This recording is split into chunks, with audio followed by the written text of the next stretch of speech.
Joining me now is Gerald Celente, the legendary trends forecaster and the publisher of the Trends Journal. My friends, yes, a clock is ticking. The United States election is heating up. The Chinese debt bubble is getting larger, as is the Chinese presence in the South China Sea. NATO is staring down Russia installing permanent rotational battalions and missile defense systems in Eastern Europe. Meanwhile, the Pentagon is literally about to bend over for transgenders to let them openly serve in the gender uniform that they identify with, just as the American retailers like Target are opening up their changing rooms and bathrooms to them. Meanwhile, President Obama is issuing edicts to public schools across America to open up the bathrooms to the same. Now, we're taking a look at a central banker's time bomb about to go off. So here to help us make some sense of it all and to diffuse that ticking time bomb is Gerald Celente. Gerald, welcome back to the Next News Network. Always great being on with you, Gary. Thanks for having me. It's always a pleasure having you. So let's jump right into the election. First off, do you think we just mentioned the riots in New Mexico at the Trump rally. Do you think that we're going to see at the Democrat and Republican national conventions, do you think they're going to be peaceful, or do you think we're going to see riots there as well? Well, particularly at the Republican one, there's going to be a lot of violence, we believe, considering what's going on already. I mean, let's remember Trump in Chicago, Trump in California, Trump in New Mexico, major protests against his campaign. And you can see it on both sides. So we think this is going to be the most contentious election we've ever seen in modern history. There's never been anything like this before in terms of party against party, where you're going to see demonstrations at the level that we're seeing them already. And again, this is very different from the 1968 Democratic Convention, when it was really an anti-war movement that disrupted the Democratic Convention in Chicago. So this is different. This isn't aimed at an issue. It's aimed at candidates. And it's very important to understand that we've never seen this kind of contentious election in the modern history of America. And the level it's sunk to, the name-calling, the stupidity, again, it's inflaming each side to fight against each other. So, yes, we think it's going to be very volatile. And by the way, you're going to see the debates between, apparently it's going to be Trump and Clinton, bring in numbers on TV like we've never seen before. It will be among the most watched debates and the most watched conventions in American history. So do you believe that the media is realistically driving a lot of this rhetoric just for a matter of ratings and cash? Absolutely. That's what they're bringing Trump on so often for. How come they never bring any other candidate on there? They know he's going to shoot his mouth off, and when he does, he's going to explode some kind of lines that are going to antagonize a lot of people and make headlines. Let's get this straight. Everybody listening. This is not a democracy. It's a corporate takeover. Who made up this crap that the major networks have to sponsor the debates? These aren't debates. These are money-making ventures. Let's call a spade a spade. These clowns, these little prostitute boys and girls that are the debate moderators, are paid for by the corporations to host the presidential reality show. There used to be the debates were held by the League of Women Voters. They were very low-key events. Now the staging, the setting, the whole thing, it's the presidential reality show. The Slimers of CBS, ABC, NBC, Fox, all of them. They're making about $250,000 for a 30-second ad. You bet they're building it up. They're building it up to build up the ratings so they can build their pockets with a lot of dough so they can pay off the prostitutes, the corporate johns, to pay them off to do what they're supposed to do, to put out the lines, the antagonism, and to whore themselves to make this election as volatile and as violent as they can. By their deeds you shall know them. Go to the first debate and that Megan woman asking Trump that question. What does that have to do with foreign policy? Oh, you said this about Rosie O'Donnell? What did you say about Mickey Mouse? Because that's all it is, man. It's show business for ugly people. It's entertainment. Yes, certainly entertainment, no doubt. Now, let's talk about maybe one of the most hated men on the planet, Henry Kissinger. Donald Trump recently met with him. What did you make of that meeting? Well, again, Trump's just doing this to try to make believe that he's getting foreign policy. Yeah, get foreign policy from a murderous maniac who, well, hey, Obama's over there in Vietnam. Isn't that great? Yeah. Talking about how big countries shouldn't bully little countries. Not making that line up, man. And how every country should have its sovereignty. As this murderer Kissinger is blowing away people in Vietnam, Cambodia, Laos. He's a war criminal. So Trump is trying to make believe that he has a war strategy and a team behind him. But who's there on either sides? Psychopaths and sociopaths. So it's just show business. That's all it is. Shifting gears now, George Soros, we did a report recently about him buying up tons of gold. And now he's basically stating that the $30 trillion Chinese debt bubble is about to burst. Is it, and what does that mean for Americans? The global economy is bursting. Look at the data that just came out from Japan this past week. Exports were down 10%. To China, where they export a lot of their stuff, down over 7%. So people will say, well, the yen is strong, so that prohibited them from selling more because the price of their product is too high. Okay. Imports were down 23%.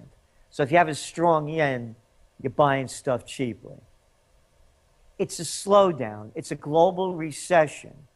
The Chinese bubble has already burst. They're just keeping it pumped up with more stimulus, and it's still not working because you saw the latest import-export data again that just came out showing negative trends on both sides. And then we heard from Sam Zell, the big real estate developer in the United States. What did he say? That anybody that can't hear the bubble bursting in real estate, he's in the business of selling hearing aids. Then you heard Druckenmiller coming out and saying, people want advice on what to do. I'm paraphrasing, of course. Get out of the stock markets. And then we heard from J.P. Morgan Chase Bank. Their division is saying for people to invest in gold. So we're looking at failed policies globally. Look at the data in the United States. Look at the last quarter's earnings. They were down, corporate earnings were down 7%, fourth quarter in a row for corporate earnings falling.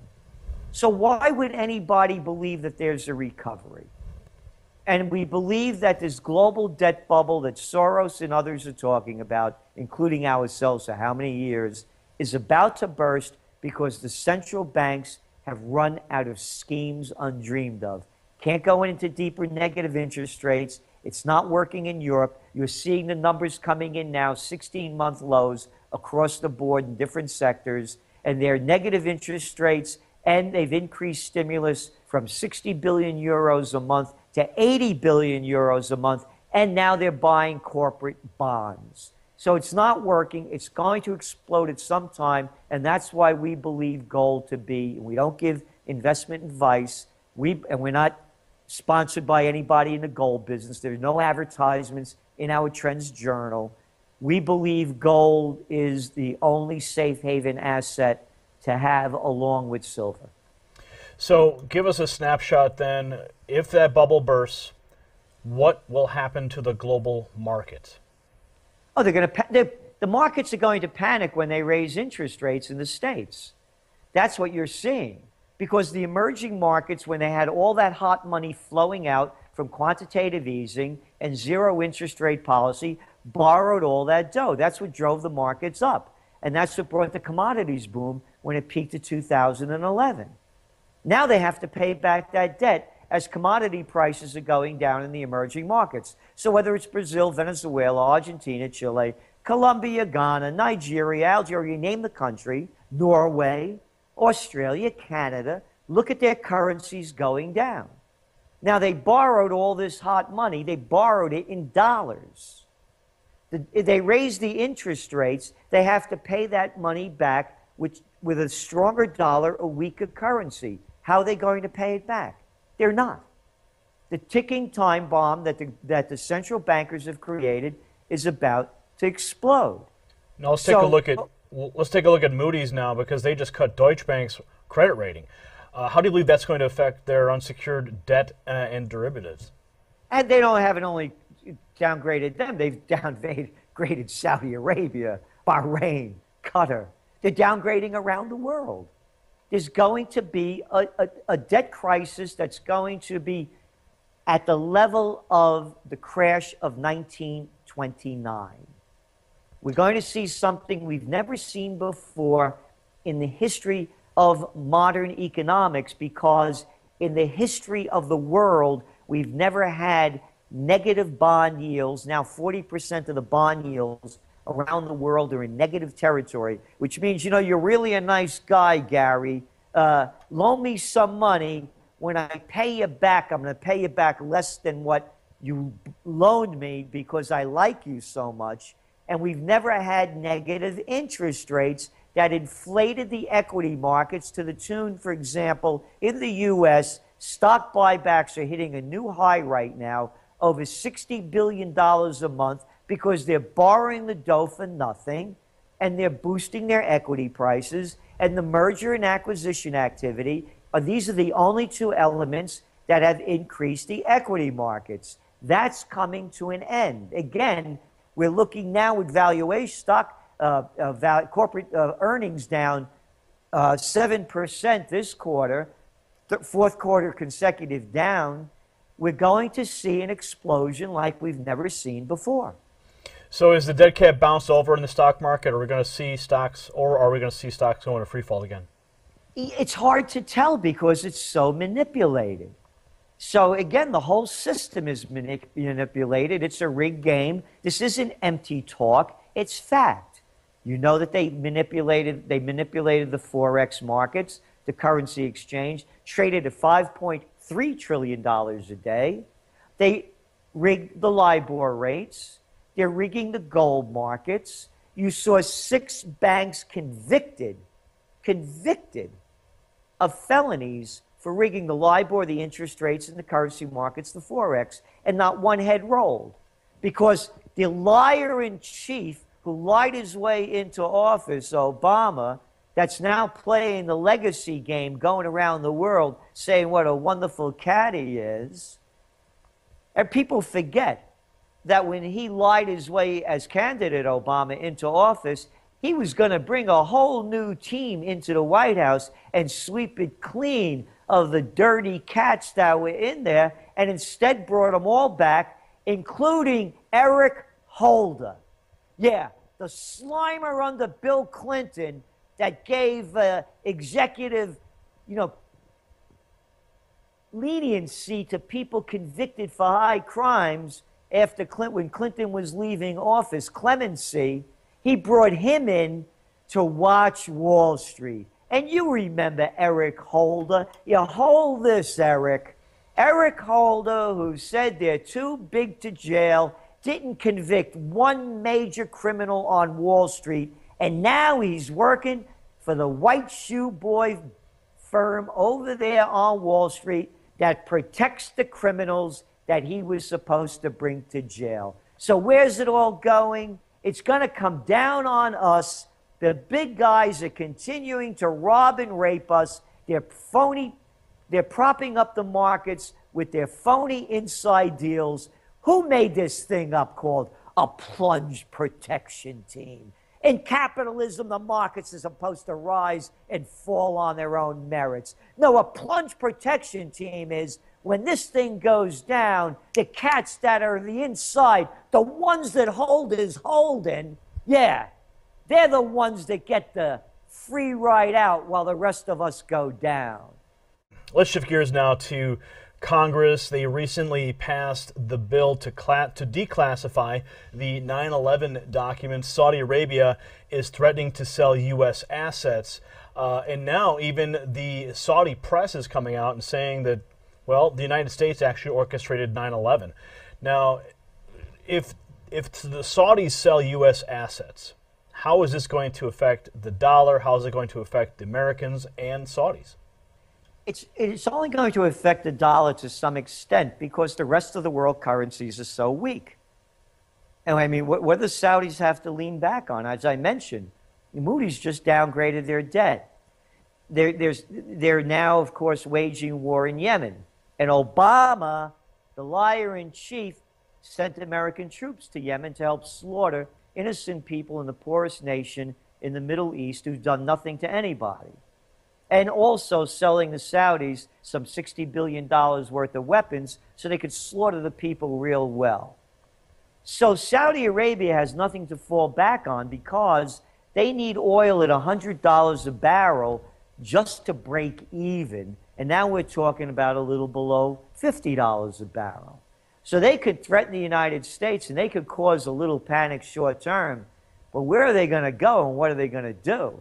And this whole thing, they're coming up with this new plan on Saudi, not being dependent on oil. What a bunch of crap. You read it, it's nothing. You read their plan for 2030 and 2020, there's nothing there. Other than we're going to be investors. So no, and of course they're going to put some of Aramco, they're going to put it for public stock options at $3 trillion. Yet at a time when we're going to be using less and less of that kind of energy as new energies are replacing it and demand is down. So Saudi Arabia doesn't have a lot to fall back on. It's a threat. Of course, the United States doesn't want to deal with it and will try to quell it because they don't want anything to shake the markets. But it shows you the volatility of the whole situation, both economically and geopolitically. Let's talk now about the cashless society, always a buzzword, and of course we've just seen video now circulating on social media. A gentleman from BuzzFeed injected himself with an RFID chip and ran around the world purchasing items at different stores. Aside from that, what evidence do you see in the governments of the world that we're heading closer to a full-blown cashless society, and what does that mean for the average American? What they're doing is, when you look at Europe and all the austerity measures they have on people. So now, for example, they just did away with the 500 euro note. And they claim that we got rid of it because them terrorists and them drug dealers are using it. And this is going to stop them, little boys and girls. Yeah, hey, did you ever hear of the Panama Papers, What a bunch of crap that is. What they're doing is, take a look just what's going on now in Greece. How they're just screwing the people again. Higher VAT taxes and more taxes on everything that they never had. So now, when you don't have cash to pay for that, they're watching every penny that you spend so they could grab the dough right away. I was in Italy this past summer. My cousin goes, buys a bottle of champagne. Gets in the car, he says, I got the wrong one. Goes to bring it back, it's back in the car. He said, they wouldn't return it. I said, how come? He said the tax already went straight to the government. With a cashless society, they could watch every penny that we have, and they want every penny that we have because the systems are collapsing. They don't want us to deal in cash because they don't get their cut of it. And then we have in the United States another disgusting human being, a real piece of garbage, but I have to be polite like the prostitutes, so when I mention his name, I have to say it properly. This is the SOB that really put the final nail in the death of the Glass-Steagall Act under Slick Willie Clinton. Larry Summers. Yeah, the former president of Harvard. Remember, Harvard, 6 words killed America. Harvard, Princeton, Yale, bullets, bombs, and banks. These arrogant people with a bad attitude, born on third base and thought they hit a home run. Those people. Anyway, I have to say Larry Summers' name because when the prostitutes say it, it's always the brilliant Larry Summers. Larry Summers, the slob-losing jerk who sold this country out wants to do away with the $100 bill. That's what he's pushing for. This is a guy that sold us out with the Glass-Steagall Act that lets the criminals on Wall Street screw us and bring down the country that Eric Holder let free.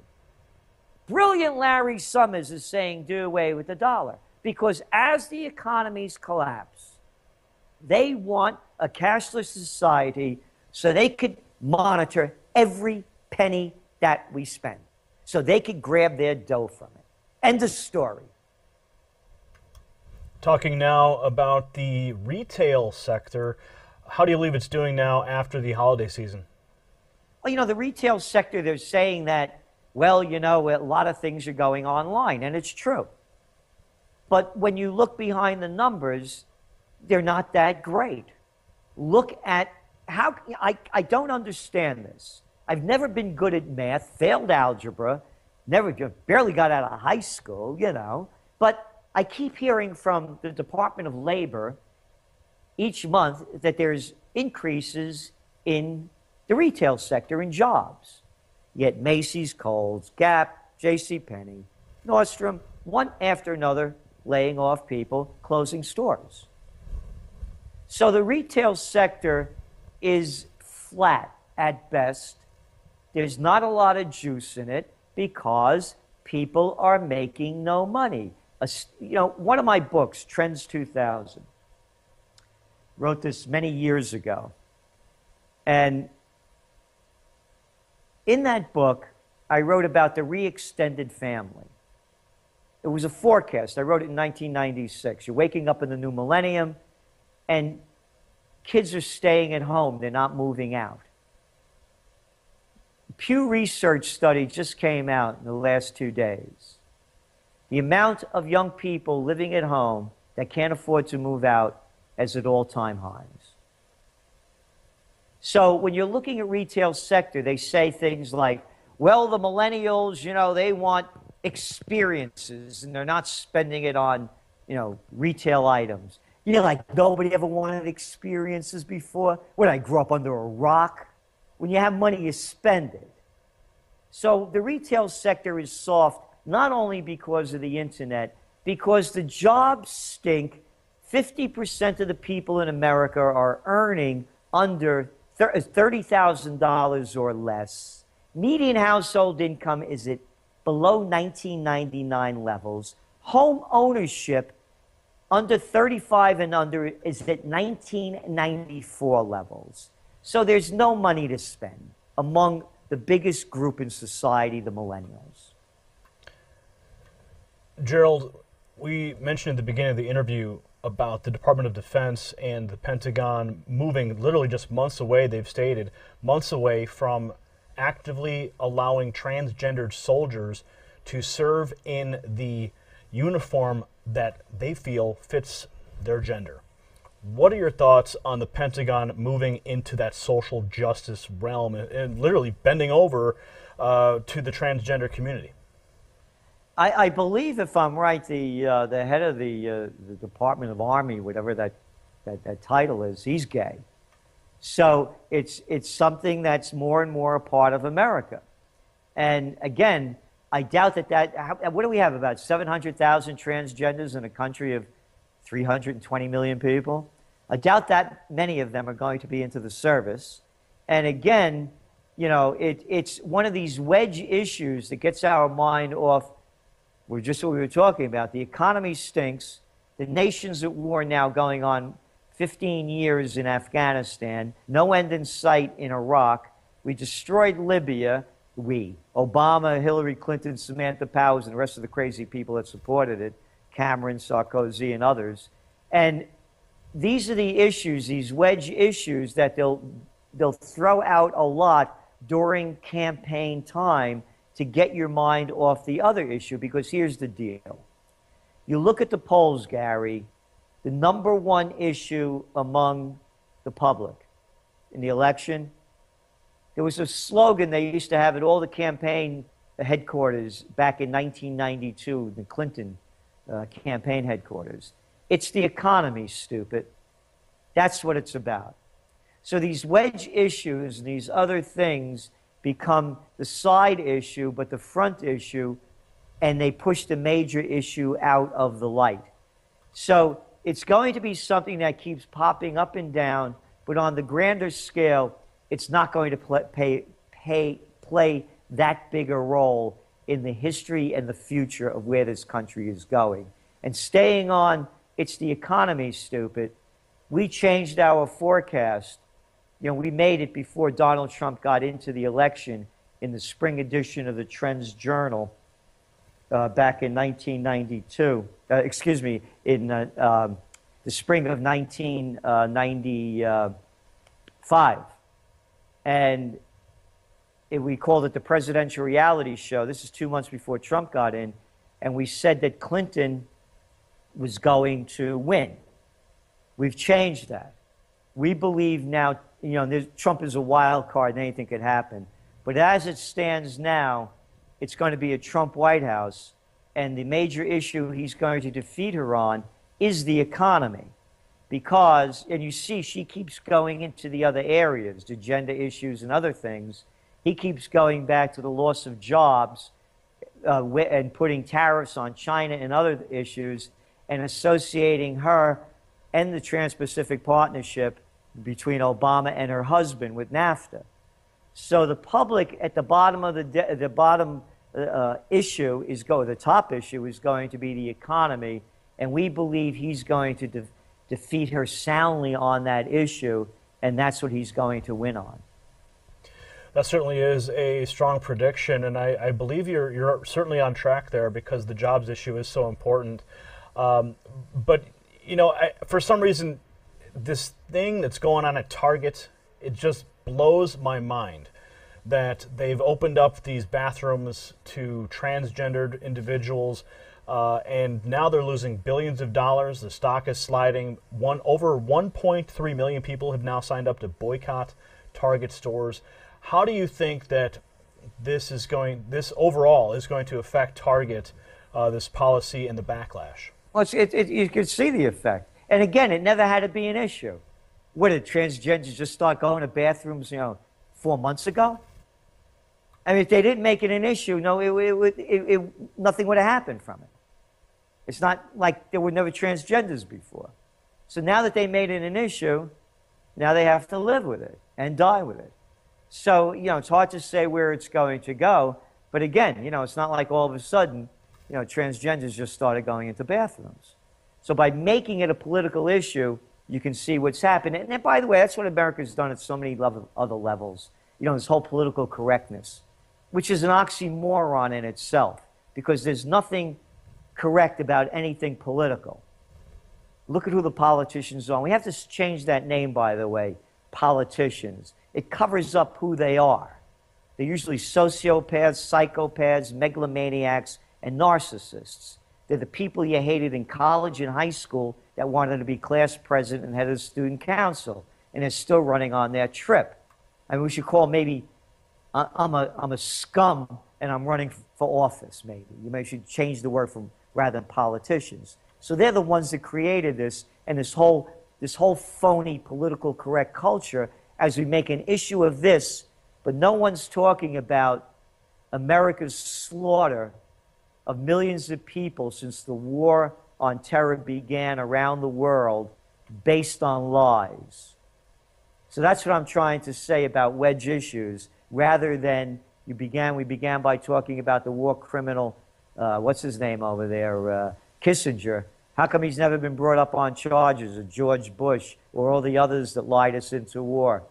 So that's what I'm trying to say. It's one of those issues that takes the bigger issue out of the light and makes it for a politically correct world, a politically correct nation, as the nation goes down economically, politically, morally, and emotionally. Gerald, we've been covering NATO's activity in the Baltics quite extensively, as well as Russia buzzing our ships and buzzing our aircraft in the Baltics as well. Also, Poland is developing, with the United States and NATO, an anti-missile system. They've just put one in Romania as well. Putin is very upset about it, says it could be used for offensive, not just defensive measures. and now we've got battalions being stationed there in the Baltics. Why do you think NATO is building up their military in Eastern Europe? Because they're crazy.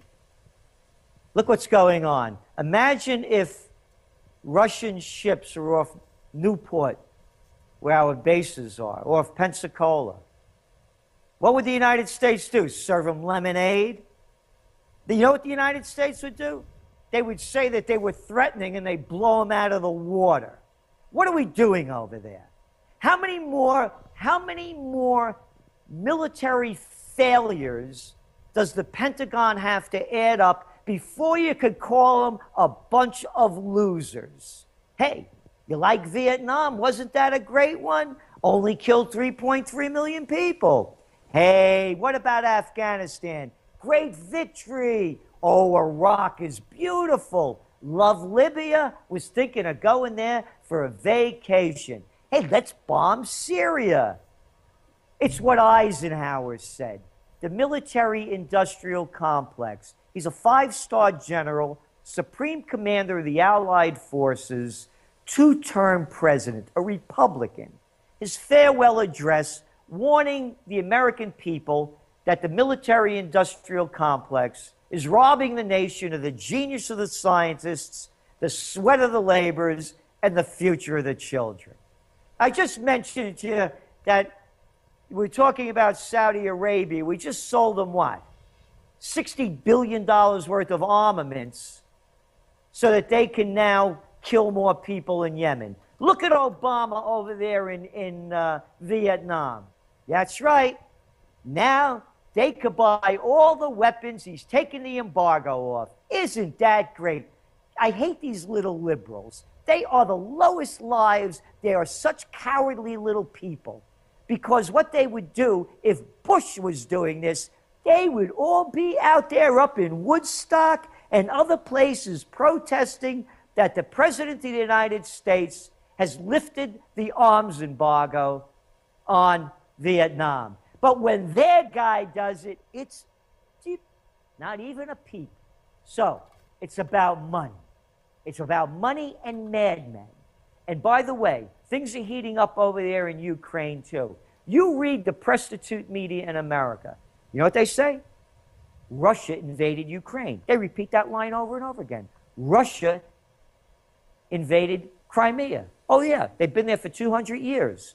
Only a short period of time when it went back to Ukraine, and that's when Khrushchev, who was Ukrainian and was still under the Soviet Union, gave it back to them. So it's the United States, and it's not only there. Look what they're doing in the South China Sea.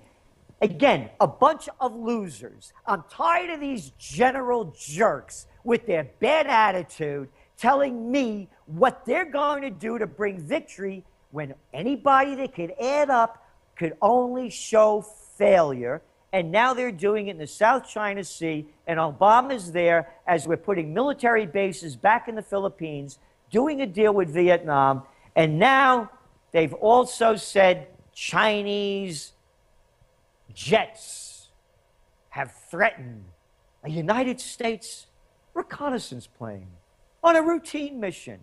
That's the crap language that the CNN prostitutes and the rest put out. Oh, where was this plane? Oh, yeah, near a major naval and submarine base in China. So again, if we had the Chinese down in Pensacola and the Russians' fleets off Virginia, you think the United States would be sitting on its hands? Yeah. Well, Gerald, you certainly have hit the nail on the head here, and I want to talk now about your Trends Journal. I know you have a big conference coming up. Tell our viewers how they can participate in that. Well, you know, we've been talking about where the economy is going, the lack of jobs, the lack of opportunities.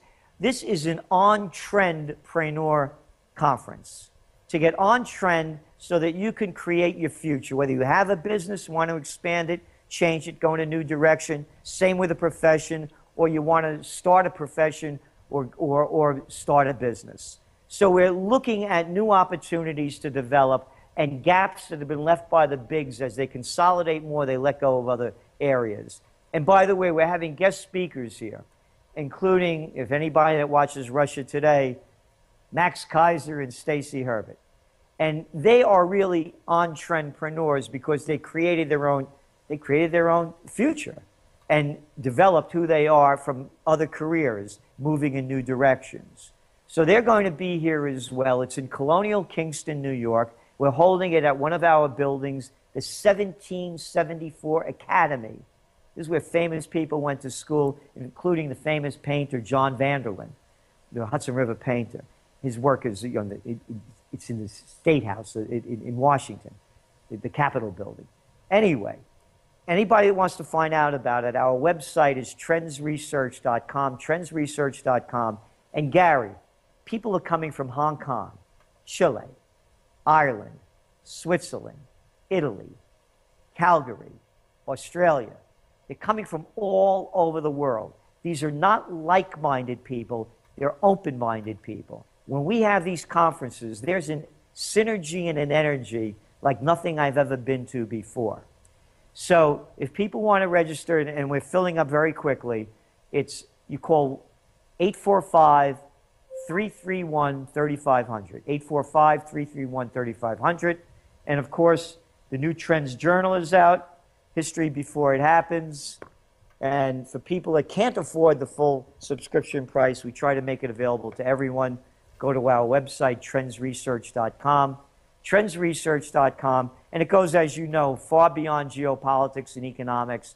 It's virtual reality, it's whole health healing, it's artful aging, it's entertainment, culture. We cover over 300 different trend categories in our global nomic process.